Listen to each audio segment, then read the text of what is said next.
What if I told you that a man born just a few decades after slavery would go on to earn 11 college degrees, serve his country in war, teach for nearly half a century, and practice law until the age of 107? A man who lived through the Jim Crow era, 2 world wars, the civil rights movement, and into the 21st century, and never once stopped learning. Most people have never heard his name, but his story deserves to be told, not because it's extraordinary, but because it shows what is possible when discipline and education become a way of life. His name was John Morton-Finney, and this is his story. John Morton-Finney was born on June 25, 1889, in Uniontown, Kentucky, just 24 years after the end of slavery in the United States. The world he entered was not welcoming to a black child with big dreams. Racial segregation was law, opportunities were scarce, and yet somehow, John's story would defy every expectation. He lost his mother when he was a young boy. His father, George Finney, worked hard to raise John despite the hardships that came with being a black man in the post-Reconstruction South. Education was a privilege, not a guarantee. But John Morton-Finney believed deeply in one thing: learning could change a man's life. The nearest school was several miles away, so John, still a child, walked nearly 12 miles round trip every single day to attend classes. He rose before dawn, carrying the same lunch for years: a piece of bread, maybe some cold meat, and a determination that could not be broken.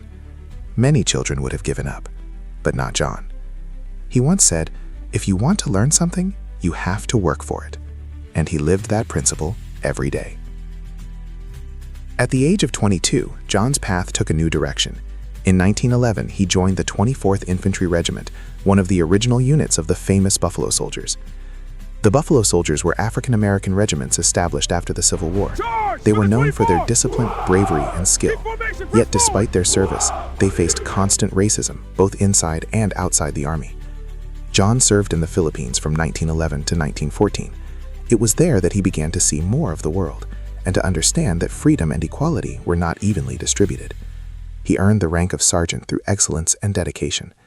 But when he applied to become an officer, he was denied. Not because he was unqualified, he was more than capable. He was denied because of the color of his skin. Still, that rejection didn't crush him. It fueled him. He believed that education could be a weapon more powerful than bullets, and that learning could open doors even when prejudice slammed them shut. When World War I began, John answered the call again. He served bravely, this time in France, fighting for a country that still did not fully recognize his worth. Standing in the mud and smoke of the Western Front, he made himself a promise. "If I survive this war, I will never stop learning." And he kept that promise. When the war ended in 1918, many soldiers returned home changed. Some came home broken, others came home determined. John Morton-Finney came home hungry for knowledge.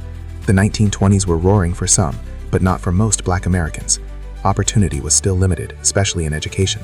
Yet somehow, over the next 70 years, John would earn 11 college degrees. Yes, 11, across disciplines including education, law, and languages. His first degree came from Lincoln College in 1935, and his final degree was awarded by Martin University in 1995, when he was 106 years old. Think about that. In one lifetime, John witnessed segregation, the Harlem Renaissance, the Depression, the Civil Rights era, and the dawn of the Internet. And through it all, he was still taking classes, reading, learning. Education was not a phase for him. It was a lifelong commitment.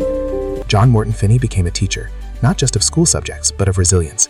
He joined Crispus Attucks High School in Indianapolis, a historic school founded to educate Black students during segregation. He would teach there for 47 years. His subjects?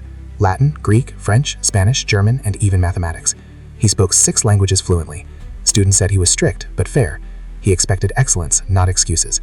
One former student recalled that Mr. Finney would quote Latin proverbs to remind them that hard work was a universal language. He'd say, "Per aspera et astra," through hardships to the stars. In the classroom, he didn't just teach facts, he taught dignity. He showed students that Black intellect was not a contradiction, it was a powerful truth. Generations of students learned more than academics in his classroom. They learned that knowledge was a form of freedom. But John wasn't finished. After decades of teaching, he pursued law, earning multiple law degrees while continuing to work full-time. He passed the bar exam and began practicing law in Indianapolis. He took on clients who couldn't afford much but needed someone to believe in their rights. And he kept practicing until he was 107 years old. That made him one of the oldest practicing attorneys in U.S. history. At age 102, he was inducted into the National Bar Association Hall of Fame, a recognition of a lifetime devoted not only to justice, but to the pursuit of knowledge itself. John Morton-Finney lived through eras that transformed America, from segregation to civil rights, from horse-drawn carriages to computers. He met challenges most would have called impossible, but every time life said no, he found another way to say yes.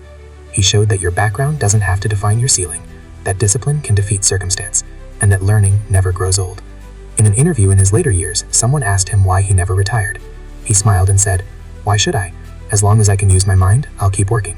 He passed away in 1998 at the age of 108. By then, he had become a living bridge between centuries, a man who was born when segregation was law and died in a world with the internet. Imagine being born in 1889, when many black people in America still faced daily violence, literacy laws that restricted their education, and institutional racism that touched every part of life. Now imagine living long enough to see Dr. King's dream, to see voting rights protected, and to watch young people of every color attend universities once closed to them. That was John Morton-Finney's life. A century of change, and he carried himself through it all with wisdom, humor, and humility. His story reminds us that greatness is not found in fame or fortune, but in the choices we make every day. To learn, to persevere, to stand tall when the world tries to deny our worth. He proved something powerful. Your beginning doesn't decide your ending. In today's world, where technology places endless knowledge at our fingertips, it's easy to take learning for granted. But John Morton-Finney's life asks a question of all of us. If a man born in 1889 could walk miles to school, serve in 2 wars, teach for half a century, and earn 11 degrees, what excuse do we have for stopping at one? He showed that education is not just about getting a job. It's about building a life. It's about self-respect and contribution. It's about leading quietly through example. His story is especially important for young people because it shows that no dream is too ambitious if you commit to steady, lifelong effort. And it's important for all of us, no matter our age, because he proved that it's never too late to grow. John Morton-Finney once said that the key to his long life was simple: keep learning something new every day. That's wisdom that never expires. We live in a fast-changing world where knowledge becomes outdated in a few years, but curiosity and persistence never do. So when you find yourself feeling stuck or limited by circumstance, remember John Morton-Finney, the soldier, the teacher, the lawyer, the scholar. He lived through racism and rejection, through war and change, and still chose faith in the human spirit. He didn't just read history, he made it. He didn't just inspire his students, he inspired a future. Because in the end, his life teaches us this timeless truth: no one can steal your mind, and no wall can hold back knowledge. John Morton-Finney's life reminds us that no dream is wasted, no pursuit too late, and no obstacle too great. It reminds us that learning is not a phase, it's a way of being. Like, share, and tell someone about this story, because the more we share the lives of people like John Morton-Finney, the harder they are to erase, and the brighter our shared history becomes.